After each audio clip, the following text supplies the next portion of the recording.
In this second part of the course, we will cover the manipulation of the second data frame, the historical dates data frame, and also we will finally test our hypothesis and understand whether if the COVID deaths reported are accurately reported or if they are missing something. Before taking a look at the code, I want to show you the user manual provided by the National Statistics Department of Italy. It's written in Italian, so I will translate it for you.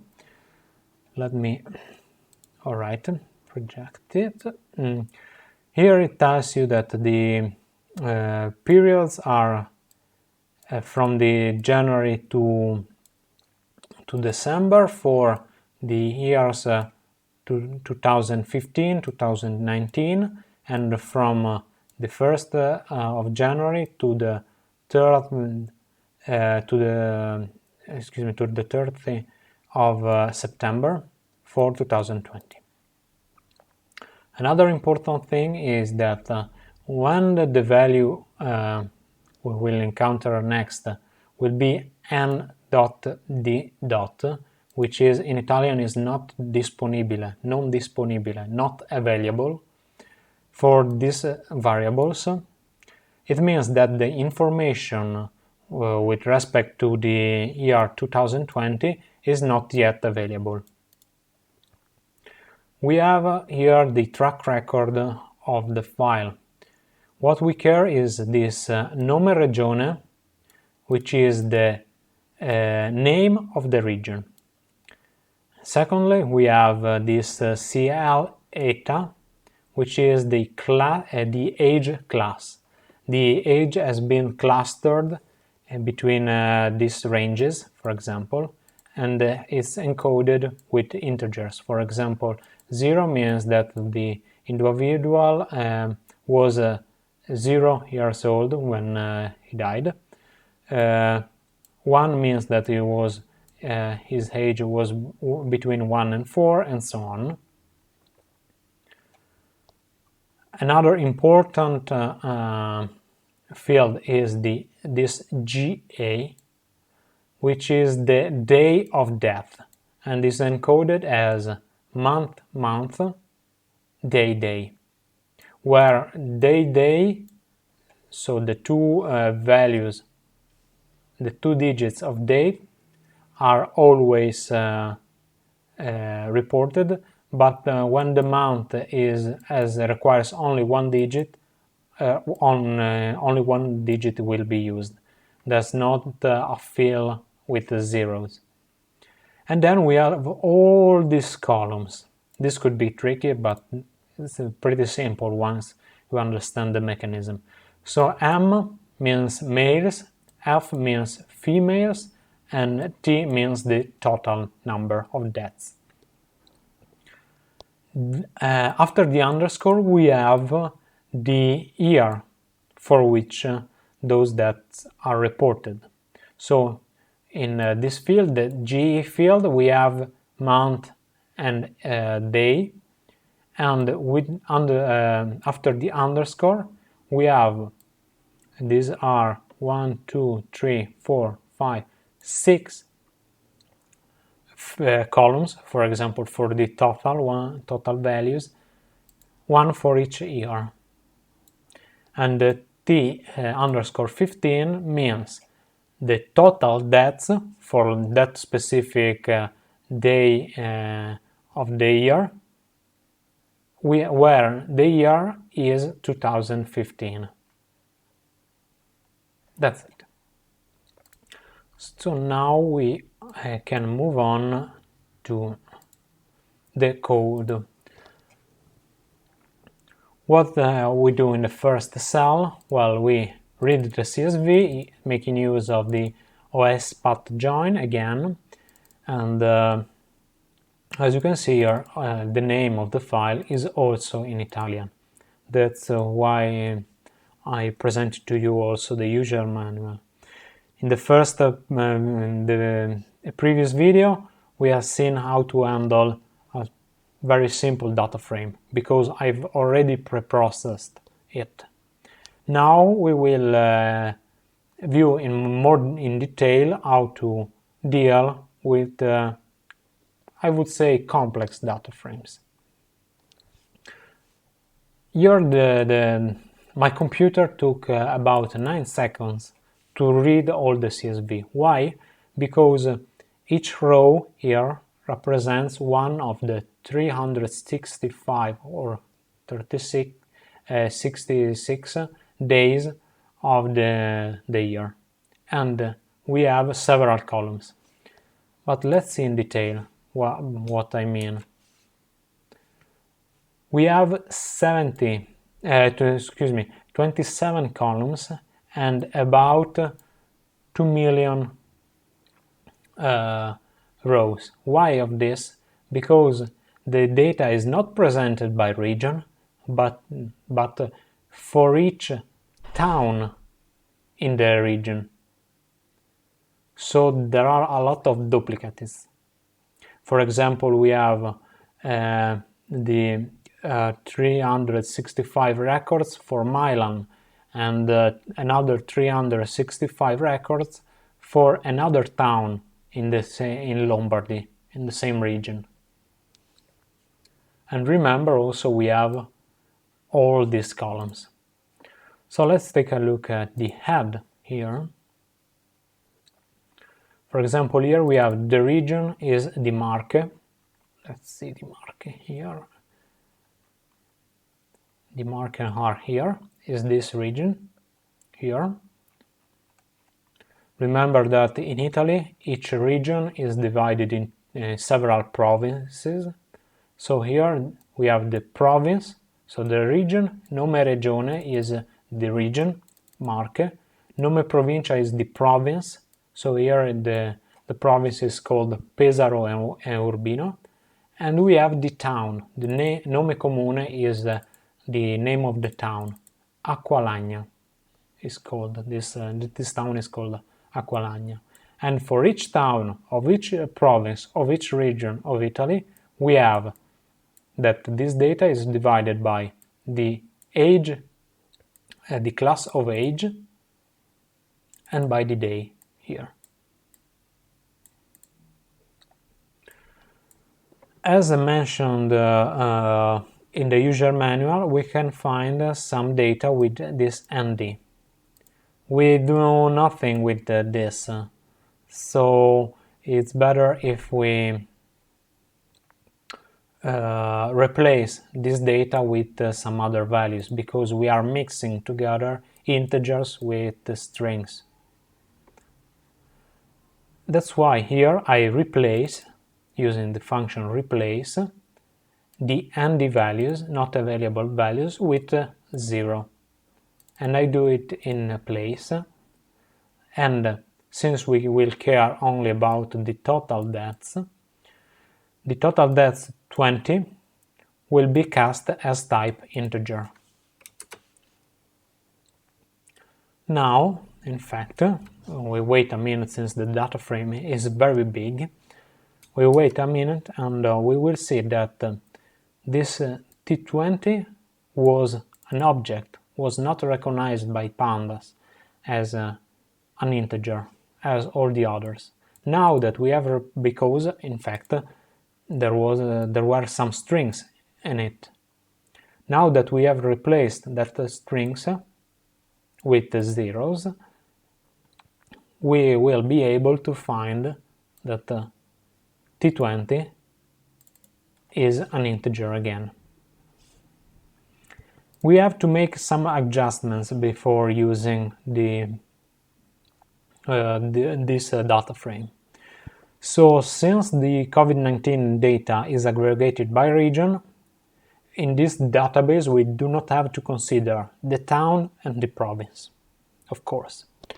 So then, since the COVID-19 data of the previous video is not declined by gender, in fact, here we have male and female. We do not care about gender, but we will only use the total deaths. So we will not care about these columns, but only the ones that begin with T underscore. Third, since the COVID-19 data is not declined by age, we do not have to consider the class, the age class, which is this field here, the CL eta. Let's start by region now. We have to make these adjustments before using that data frame. Let's start then. Let me see where we are. Okay. So first thing to do is to change this Italian name with the same name above in English. So cause to rename, rename will be a dictionary in which we want to change nome regione, which means name of the region, to region. First step. Second step is to apply the rename function. So the data frame is here is called historical deaths data frame. Let's copy it and call the rename function. Let's specify that we are referring to columns. We want to refer to columns, to rename columns. And we pass then the dictionary columns to rename. We also want to do it in place. Let's run. Now I already prepared the usual code. We have to check if the regions are coded correctly.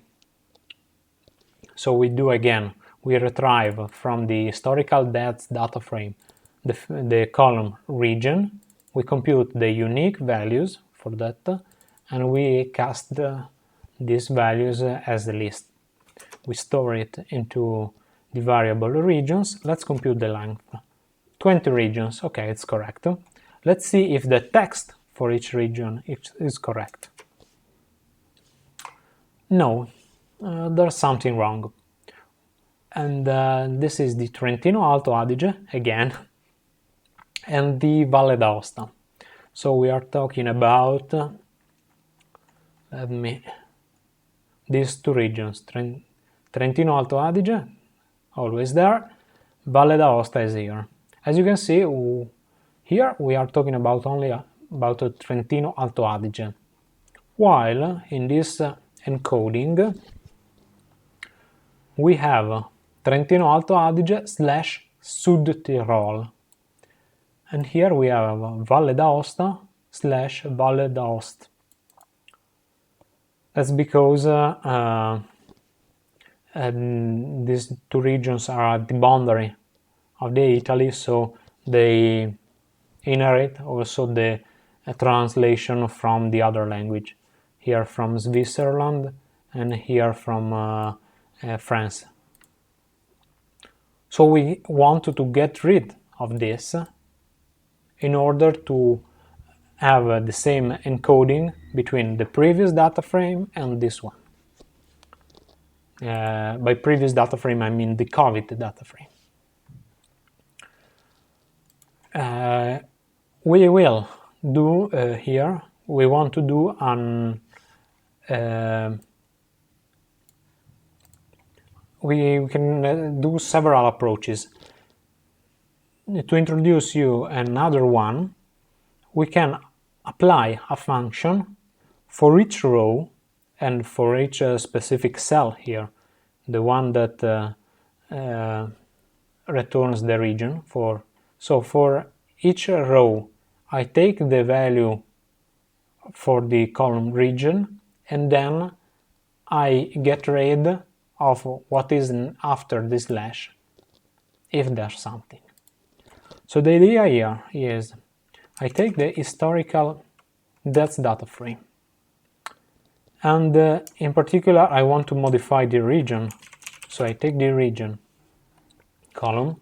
So this is a Pandas series we have, I told you so far. And I want to apply a function. So I write .apply a function. As you can see here, the contextual help tells me you have to give me a function. And we will use the lambda function, which is a sort of fake function in line, in which we are just telling x will be our argument, and which will be each element of this array series, and we will do split by which value, this slash here. So it will take, let me get here, for example, we do not have nothing, so I'll show you here. For example, here we have, let's do it like this. Okay, it may take some time. Maybe it will be better with head. Let's wait a little bit. So, okay. So in here we have cast this, renamed this column as region. So for each value here, I take the column region by writing this code. This is split. Excuse me. I take it, this column here, right here, and I take marke, apply this function. Marke, apply this function. Sardinia, apply this function. Sardinia, apply this function. So it applies element-wise. Which function? This sort of fake function in which it does not have any name, but lambda is the statement that calls that function. That function will have an argument called x, and we, since this is a string, we are able to do x.split, so split the string by the character slash. So we will have something before that character and after that character, and what we want to take here. So for example, this will be split in this piece and the other piece. If there's not, if we are not able to find the character, then this is the value that is returned to us, and we will get the first element returned after the split. This will be our region right here.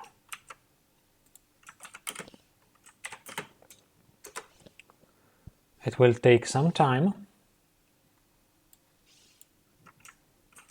And then finally we can recompute the unique value and check if it's something, if everything went correctly.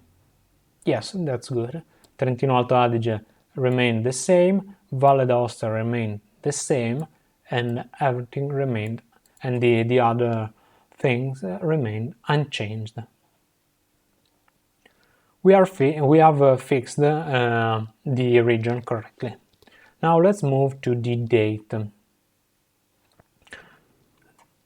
The database is very big. We already saw that also by the time that my computer takes to compute all that things.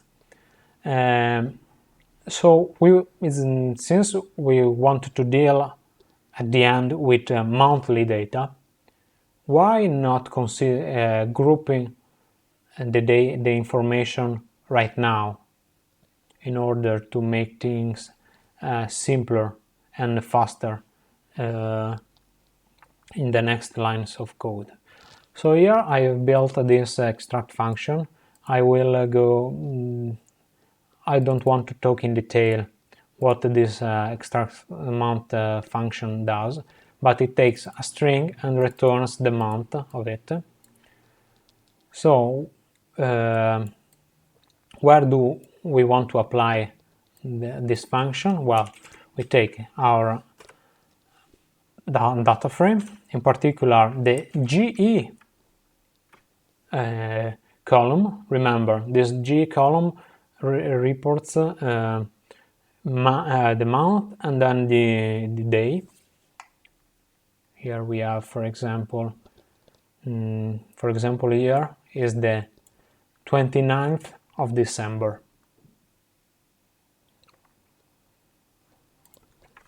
And we will apply this function, this extract month. It will automatically apply what before was called x, now will become the argument of this function. Also, extract month, we want it to be an integer, so we type as type integer. Let's see what we get by doing this. We get a series in which we get, for example, here we said that the last element refers to the 29th of December, and we get here December 12. Let's store this information in a new column, which will be the month column.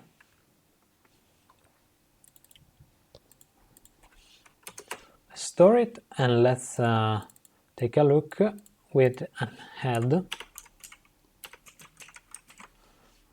of 2 lines, so of 2 rows, with the exact times, so some time to show us. Okay, so we have here the new region, which is a field that we care about, and finally we have the month. Okay, now let's take a look and to what we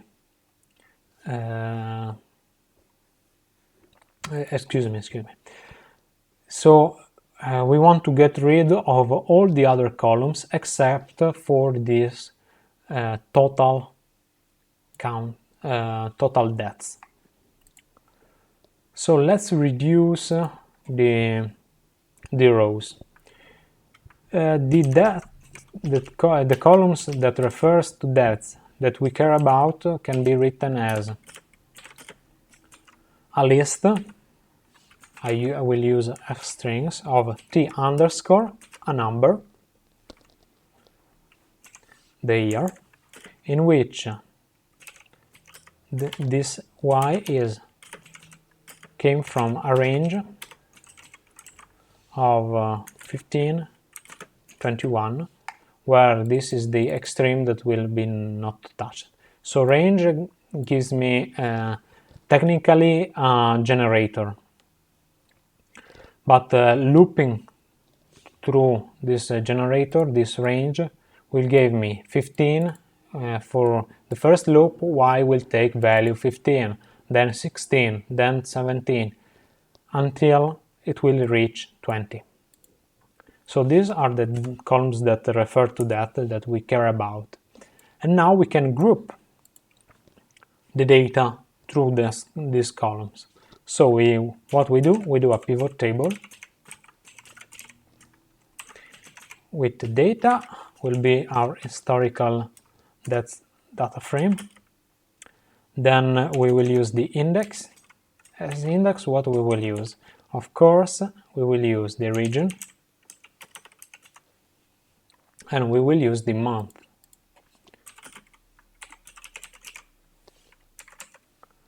As columns, we will use the date columns. And finally, as values, we will use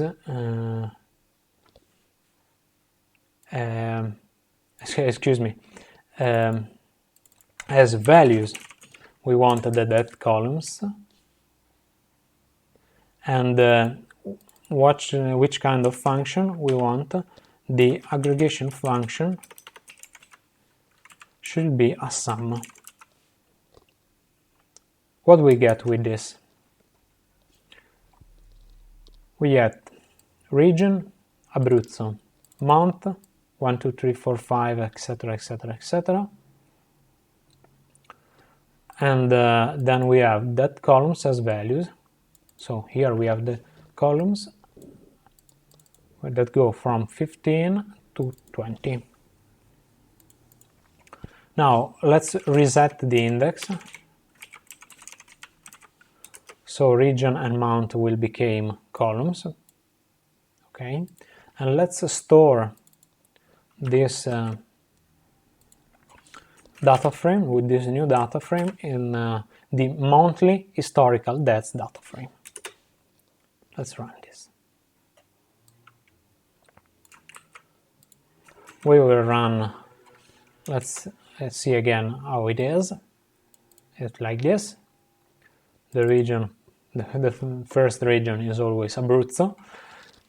But for example, what if we want to query this data frame and we want to search for the values for the Regione Veneto?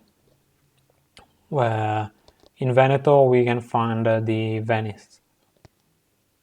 We can use another function, the query function, in which we type the query as if we was writing Python, but as a string. So here inside the string I type region equals to Veneto inside the other strings. What do I get? I get the data for the region Veneto, the 12 months, and the 6 years. Of course, here are the total dates for 2020 and for October, November, and December is equal to 0. We can then remove October, November, and December because we are looking at the dates since the 3rd of September. How we can delete the rows that talk about October, November, and December? Well, we'll just create a mask in which monthly historical dates data frame, we take the month and we say that this month is in this list 11, 12. The value of the month is in 10, 12, 11, 12, and this will return a series of true or false. Then what I'm going to do is tell Pandas to drop the rows for which this mask is true.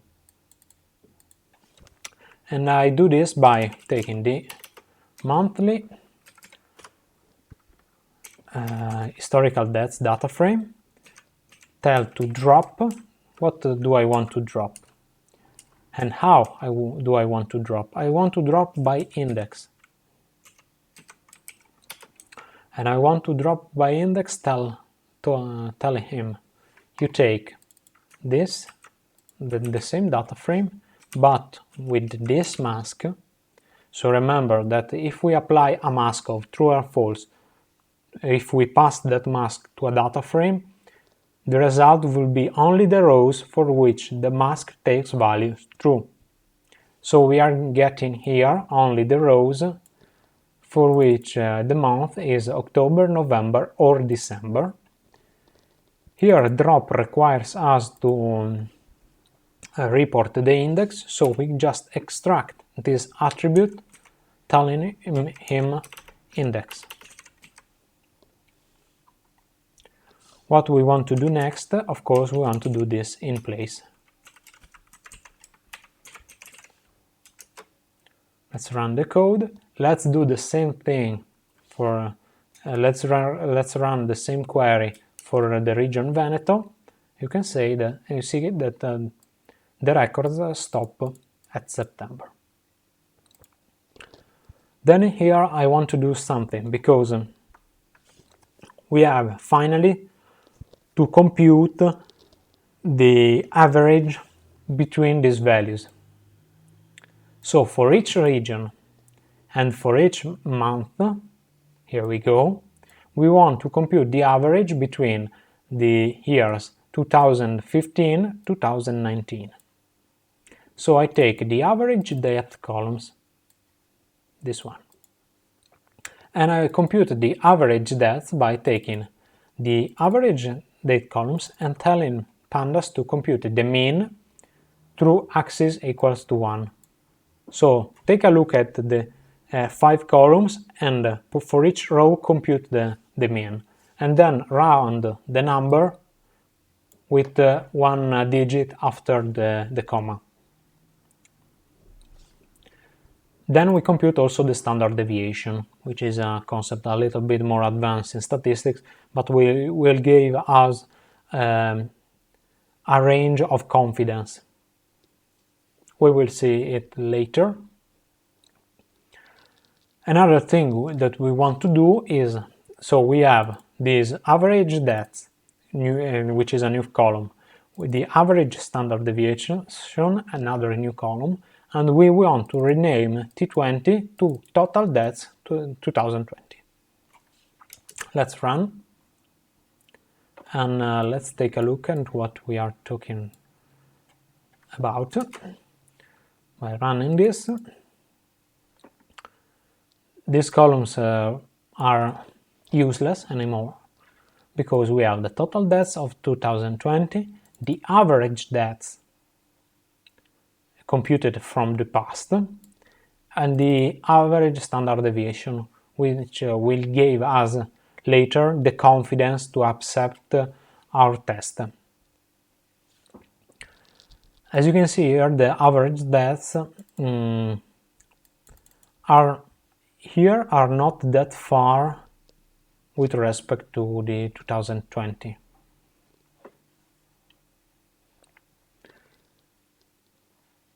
At the beginning of the year. If we go deeper, for example here or here, we have that some of the deaths of 2020 do not match with the average deaths, because that in 2020 COVID happened. Another things that I want to do, I will do it very fast, is I want to drop the average death columns. I don't want these columns anymore, who cares? I will sort the values by month and then by region, and then I will set the index as month region. In this way I just get this setup, which is very similar to the one we used, let me type, for the COVID. If you remember, we had the month, region, and then the COVID was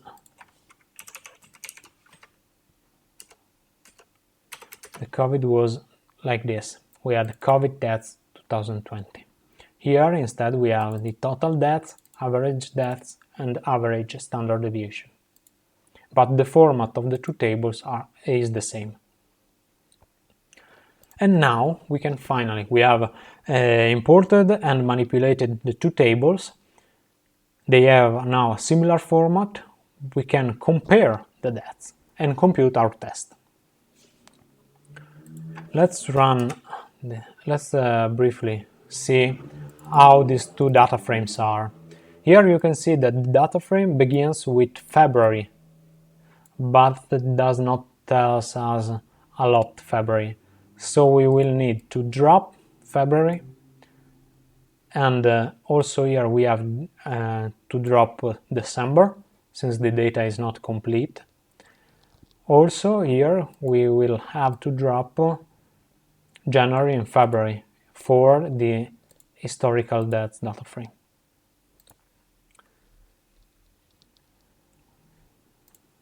The first thing we have to do then is to merge the data. We could also not care about February, since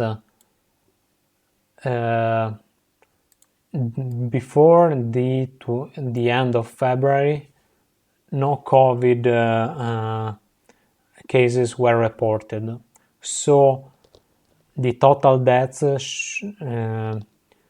will be always the same, since we are summing 0 here. So in order to do the join between the two tables, we will do monthly. We will start, for example, with the monthly COVID deaths, and we will do merge with which data frame? The other monthly data frame. And okay, the historical deaths data frame. And here we want to do the join through the index of the tables, not by some specific columns, but by the index. So we just have to type left index true,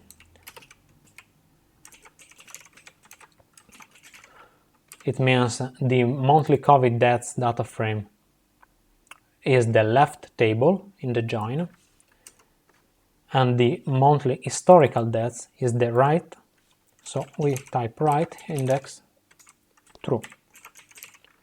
The same way. This is the result. Of course, we get that the columns are paired together, and we store this information inside this df generic data frame, since it will be the last data frame we will use. Let's see what this data frame is about. We have for each month, for each region, the deaths in 2020 due to COVID. We have the total deaths of 2020 declared, the average deaths from the past, computed from the past, and the average standard deviation. Now we have to compute the non-COVID deaths in 2020. This is very easy, and we can do by, let's create the non-COVID deaths 2020,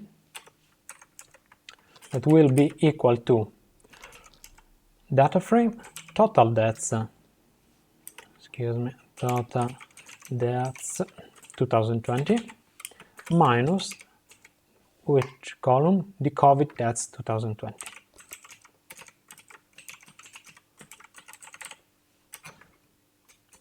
All right. Since here we have COVID deaths equal to 0, let's take a look at the tail of the data frame. So for example, in here we have in September for Veneto 58 deaths by COVID, and the non-COVID deaths would be 3,804 deaths. The sum, of course, gives us this value. Now we will do something statistically related, and in particular we want to define some intervals of confidence. We can't just compare the average deaths for the previous years and pretend that this value must be equal to the non-COVID deaths. That's why we used here the approximation symbol. Should be approximately equal. Let me see. these two values should be approximately equal. But how can I define how approximate should be that equivalence? Well, we can construct a confidence interval and say that with respect to the average deaths and the standard deviation, and say that if this non-COVID deaths lies inside the confidence interval, well, that's no error. The test is valid. The results are valid, and this means that the COVID deaths reported seems correct. So let's choose a factor that will be equal to 2, and let's define one superior value for that confidence interval and one inferior value for that confidence interval. And I will copy paste from my notes here how can it be computed. So we have the superior value acceptance will be equal to the average deaths plus factor of the average standard deviation. So here we will take two standard deviations plus the average death. So for example, here 65 times 2 is 130 plus average deaths will give us the superior extreme for our interval confidence interval. We do the same, but subtracting factor times the standard deviation for the inferior value. Let's run the code and let's see how the data frame looks like. Here we go, we have the superior value and the inferior value. Now I already wrote on this function for you. So we define a new column, approximation is value, and this will be equal to 1 or 0. It's a flag field. How will it be computed? We take the data frame and we apply a function.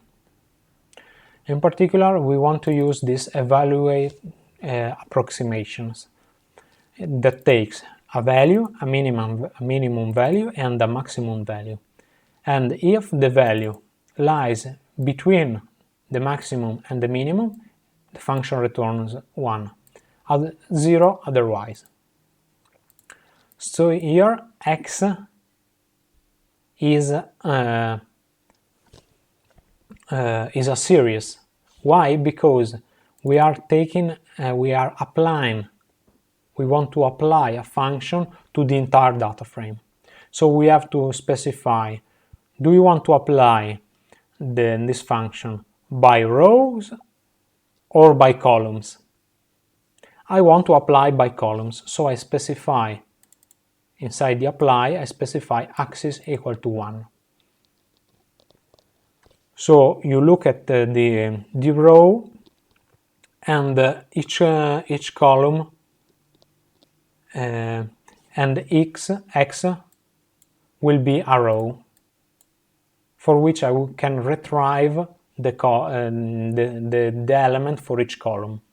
So for example here, what would be the value that I want to pass to evaluate approximation? For each row, I want to pass the non-COVID deaths 2020.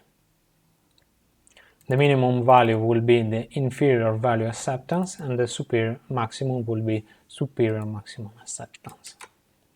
We run and we take a look at how the data frame looks like.